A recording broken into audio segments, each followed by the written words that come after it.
الحمدللہ رب العالمین والصلاة والسلام علی سید الانبیاء والمرسلین وعلی آلہ وصحبہ اجمعین، اما بعد۔ ایک بہت ہی اہم سوال ہے۔ ایک صاحب کہتے ہیں کہ حضرت عمر رضی اللہ تعالیٰ عنہ نے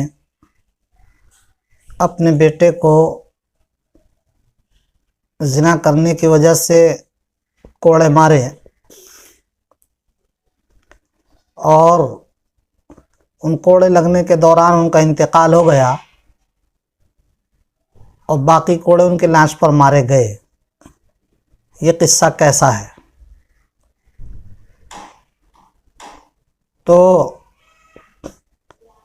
بہت اہم سوال اور بہت نازک اور نفیس سوال بھی ہے، اور مجھے اس سوال سے بڑی خوشی بھی ہوئی، اس لیے کہ میں خود سالوں اس قصے سے متردد رہا۔ بچپن سے یہ قصہ سنا تھا، جس طرح سے مشہور ہے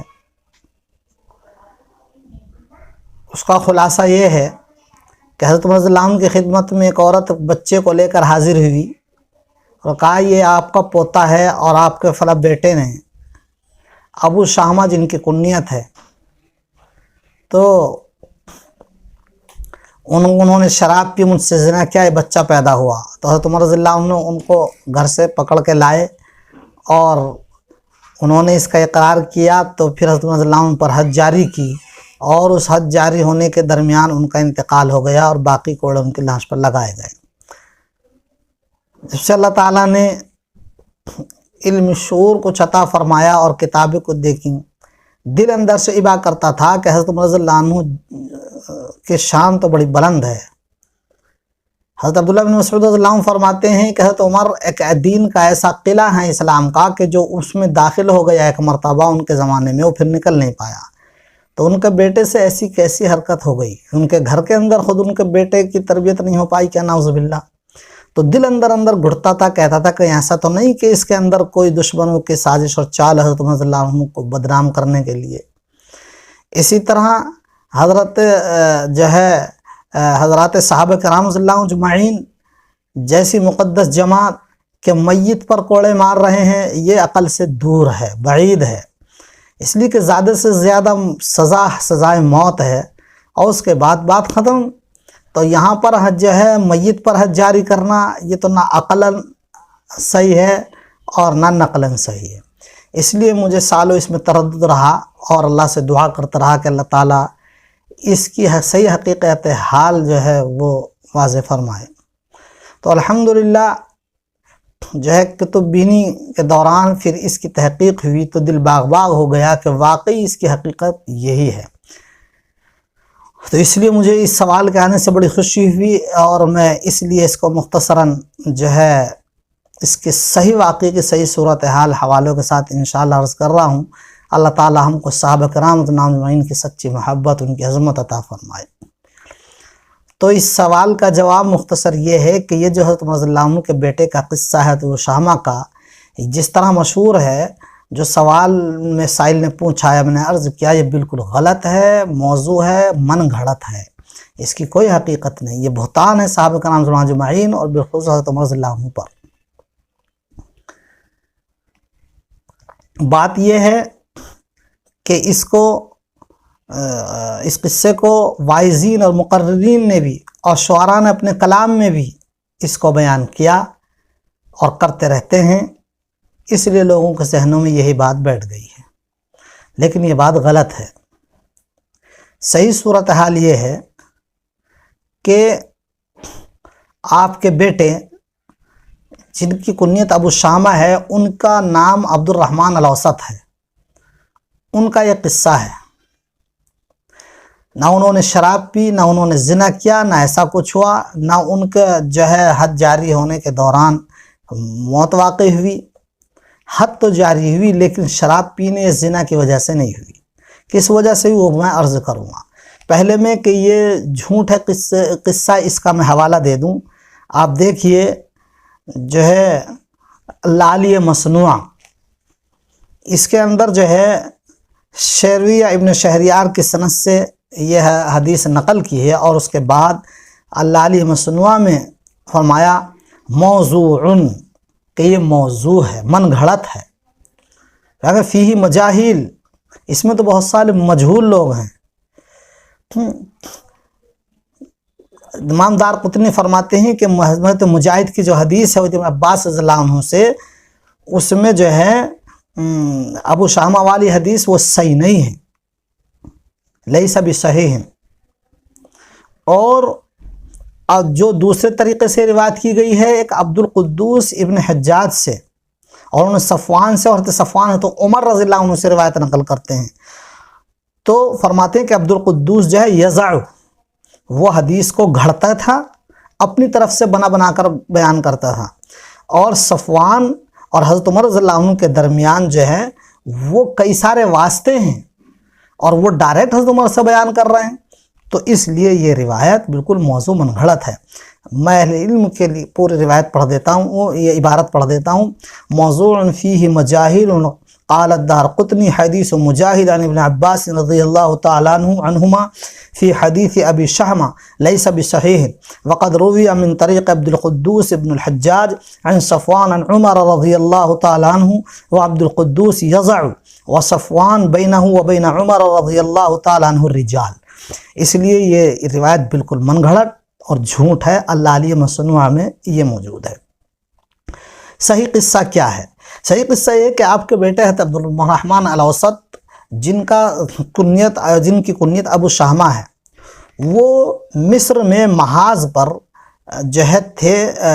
اور وہاں پر جہاد کر رہے تھے، تو مصر میں جو ہے وہ محاذ پر تھے، وہاں پر انہوں نے نبیذ پی لی، اور نبیذ پی لی، اس سے ان کو احساس ہوا کہ اس میں تو نشہ ہے، تو جو انہوں نے قصدن نہیں پی تھی نبیذ تو ان کو جب پینے سے احساس ہوا کہ اس میں نشہ ہے تو خود ان کو بڑا خوف ہوا کہ میں نے تو نشاور چیز پی لی، تو اس لیے گھبرائے ہوئے خوف خدا سے حضرت عمرو ابن العاص رضی اللہ تعالیٰ عنہ جو مصر کے گورنر تھے، وہ ان کے پاس گئے اور ان سے جا کر کے معاملہ عرض کیا، تو انہوں نے جو ہے تھوڑی جو ہے حد جاری کرنے سے کہا تم نے دھوکے سے پی، یہ پی نہیں کرنی چاہیے، تو انہوں نے کہا کہ میں اپنے ابا سے کہوں گا، خبر کر دوں گا امیر المومنین کو، تو حضرت عمرو بن العاص رضی اللہ تعالیٰ عنہ نے بند کمرے میں ان پر حد جاری کی، اور اس کے بعد وہ جو ہے اپنا وہاں پر رہے اپنے محاذ پر۔ جب وہ حضرت عمر رضی اللہ عنہ کو اس بات کا علم ہوا اور وہ مدینہ منورہ لوٹے، تو حضرت عمر رضی اللہ تعالیٰ عنہ نے کہا کہ بھئی تم نے انصاف نہیں کیا، حد جو ہے وہ برسر عام ہونی چاہیے، کوئی امیر المومنین کا بیٹا ہو، عام ہو یا خاص ہو، کوئی بھی ہو۔ تو حضرت عمر رضی اللہ عنہ نے ان کو دوبارہ حد جاری فرمائی، اور دوبارہ حد جاری پوری کی گئی، اس میں ان کی موت نہیں ہوئی، بلکہ اس کے بعد وہ بیمار پڑے اور اس بیماری میں ان کا انتقال ہوا۔ یہ اصل قصہ ہے۔ چنانچہ ہم جو ہے اس کو بھی اگر آپ دیکھنا چاہیں تو لالیہ مصنوعی کو آپ دیکھیں، اور اس کی عبارت ہم پڑھ دیتے ہیں۔ والذی ورد فی ھذا ما ذکرہ زبیر بن بکار وابن سعد فی الطبقات وغیرہما ان عبد الرحمن الاوسط من اولاد عمر ویکنى ابا شہمہ کان بمصر غازیہ۔ اس میں دیکھیے صاف ہے کہ یہ جو ہے ابو شہمہ عبد الرحمن اوسط رضی اللہ تعالیٰ عنہ مصر میں جہاد پر تھے۔ فشرب لیلۃ نبیذا، ایک رات انہوں نے نبیذ پی لی۔ فخرج الی السکۃ فجاء الی عمرو بن العاص، پس وہ گلیوں میں نکلے، حضرت عمرو بن العاص رضی اللہ عنہ گورنر مصر کے پاس گئے۔ فقال، ان سے کہا اقم علی الحد، مجھ پر حد جاری کر دیجئے ان نشے کی۔ فامتنع، تو انہوں نے انکار کر دیا۔ فقال له انی اخبر ابی، تو ابو شامہ نے فرمایا کہ آپ اگر مجھ پہ حد جاری نہیں کریں گے تو میں ابا جان کو خبر کر دوں گا، امیر المومنین کو۔ اذا قدمت علیہ، جب آپ وہاں جائیں گے تو فضربہ الحد فی دارہ، تو حضرت عمرو بن العاص رضی اللہ عنہ نے، گورنر مصر نے، ان پر اپنے گھر کے اندر ایک کمرے میں حد جاری کر دی۔ ولم یخرج، اور انہیں باہر نہیں نکالا۔ فکتب الی عمر یلومہ وَيَقُولُ اللہ فعلت بہ ما تفعل بجمیع المسلمین، اور یہ بات انہوں نے حضرت عمر رضی اللہ عنہ کو لکھی کہ ایسا ایسا معاملہ ہوا ہے، تو حضرت عمر رضی اللہ عنہ کو ملامت کی کہ تم نے ایسا کیوں کیا میرے بیٹے کے ساتھ، تم جیسے سب مسلمانوں کے ساتھ معاملہ ہوتا ہے کہ حد برسر عام جاری کی جاتی، ایسے ہی تم کو یہاں بھی کرنا چاہیے تھا۔ چنانچہ فلما قدم علی عمر، جب وہ صاحبزادہ وہ شامہ رضی اللہ عنہ حضرت عبد الرحمن العوسط رضی اللہ تعالیٰ عنہ جب گھر واپس لوٹے مدینہ منورہ تو ضربہ، تو ان کو دوبارہ حج جاری فرمائی برسر عام، اور پھر اس کے بعد لکھتے ہیں واتفق انہ مریضا، دیکھیے اس میں اتفاق ہے کہ اس پر سب علماء نے کا اتفاق ہے کہ وہ بیمار ہو گئے اس کے حج جاری ہونے کے بعد، فماتا، پھر ان کا انتقال ہو گیا، یعنی مرض الوفات میں انتقال ہوا، حج جاری ہونے میں نہیں۔ تو جب یہ عبارت الحمدللہ سامنے آئی تو دل خوش ہوا کہ اللہ تعالیٰ شکر ہے جو دل میں تڑپ اور دل میں دکھ اور افسوس تھا اس کی تحقیق کی جستجو تھی، اللہ تعالیٰ نے عطا فرمائی، اور دل مطمئن ہو گیا کہ واقعی یہی حقیقت ہے، صحابہ کرام کی عظمت کتنا کے ساتھ مرے ہوئے پر کوڑے لگا رہے ہیں کوئی بھی کہہ سکتا ہے، اور پھر حضرت امیر المومنین عمر رضی اللہ تعالیٰ عنہ کی شان کہ واقعی ان کے بیٹے کی شان یہ ہونی چاہیے کہ وہ خود آ کر کے عرض کریں کہ ہاں مجھ پر حج جاری کرو، نہیں تو پھر میں ابا جان سے کہوں گا، تو واقعی یہ ان کی شان ہے۔ اور حضرت عبداللہ بن مسعود رضی اللہ عنہ جن کو حضور صلی اللہ علیہ وسلم نے علم کی گٹھری فرمایا، ان کا قول بھی بالکل صادق آ گیا کہ جو ایک بار اسلام میں داخل ہو گیا عمر کے زمانے میں، وہ اس قلعے میں داخل ہو گیا، نکل نہیں سکا۔ یہی واقعہ بالکل برحق ہے اور سچ ہے۔ تو اگر آپ جو ہے یہ لالیہ مصنوعہ دیکھیں اور اس کے بعد جو ہے اب اردو فتاوی میں دیکھنا چاہتے ہیں تو آپ کے مسائل ان کا حل علامہ یوسف صاحب شہید رحمۃ اللہ علیہ کی، اس میں بھی ایک سوال کے جواب میں حضرت نے لکھا ہے کہ یہ موضوع اور من گھڑت ہے اس طرح سے جو بیان کیا جاتا ہے۔ اور ایسے ہی احسن الفتاویٰ میں آپ دیکھ لیں، احسن الفتاویٰ میں جلد نمبر 9 میں صفحہ 30 اور 31 پر یہ جو ہے موجود ہے۔ یہ اردو فتاویٰ کا میں نے حوالے دے دیے، اور باقی لالیہ مصنوعہ اہل علم اس کو دیکھ سکتے ہیں۔ اس کے علاوہ اب میں ایک یہ بھی عرض کر دوں عام لوگوں کے لیے کہ نبیذ کس کو کہتے ہیں۔ دیکھیے عرب میں جو ہے کھجوروں کو پانی میں ڈال کر رکھ دیتے ہیں، اس میں تھوڑی پانی کی مٹھاس آتی، خاص کر گرمی کے موسم میں، پھر اس کو پیتے ہیں، جیسے ہمارے یہاں گڑ وغیرہ کا شربت بنا کے پیتے ہیں۔ لیکن جب وہ کچھ دن اس کو رکھے ہوئے کچھ دن ہو جاتے ہیں تو وہ اس میں نشہ سا پیدا ہو جاتا ہے، تو پھر جب اس میں نشہ پیدا ہو جائے، سکر پیدا ہو جائے تو اس کو پینا جائز نہیں ہوتا۔ لیکن وہ اتنی دنوں رکھتے نہیں ہیں، 2-4 دن رکھو اس کو پی لیتے ہیں تو اس میں نشہ نہیں ہوتا۔ اور امام ابو حنیفہ علیہ رحمہ کے نزدیک تو اس سے وضو بھی جائز ہے، تو انہوں نے اس کو پی لیا، کئی دن کی رکھی ہوئی ہوگی، انہیں پتہ نہیں تھا کہ اس میں نشہ ہے، کوئی نظر تو آ نہیں رہا، انہوں نے تو نبیذ سمجھ کے پی، تو دھوکے سے پیا گیا۔ بعد میں جب نشہ سا ہوا، سرور چڑھا، تو ان کو کھٹکا اور خوف خدا جو تقویٰ تھا، وہ صحابی کی تربیت تھی، وہ فوراً آئی اور گھبرائے اور حج جاری کرانے کا اصرار کیا اور کرا لی اپنے اوپر، اور دوبارہ بھی جاری ہوئی۔ تو یہی ان کی شان کے مطابق ہے۔ تو نبیذ تمر انہوں نے جان کر بھی نہیں پی تھی، یہ دھوکے سے پی لی تھی، تو اس لیے یہ بات بالکل جھوٹ ہے، من گھڑت ہے۔ یہ واعظین نے اس کو رنگ دے دیا، چنانچہ الفاروق کے حاشی میں بھی لکھا ہے کہ ابو شامہ کے واقعے میں واعظین نے بڑی رنگامیزیاں کی ہیں۔ تو اس لیے ہمیں اس بات سے اس کو بھلا دینا چاہیے، یہ بات بیان کرنی جائز نہیں، بیان کریں تو اس کو من گھڑت ہونے کو، موضوع ہونے کو بیان کریں، ورنہ تو نہیں، اور صحیح قصہ جو ہے اس کو بتائیں۔ اس لیے الحمدللہ آج صدر ہے اس پر، اور اللہ کا شکر ہے کہ یہ صحیح ہے۔ ہمیں چاہیے کہ ہم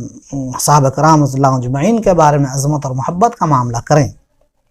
اللہ رب العزت سے دعا ہے کہ اللہ تعالی ہم سب کو صحیح سمجھ نصیب فرمائے، اور حضرت صحابہ کرام رضی اللہ اجمعین کی سچی محبت عظمت نصیب فرمائے، آمین۔ وآخر دعوانا الحمدللہ رب العالمین۔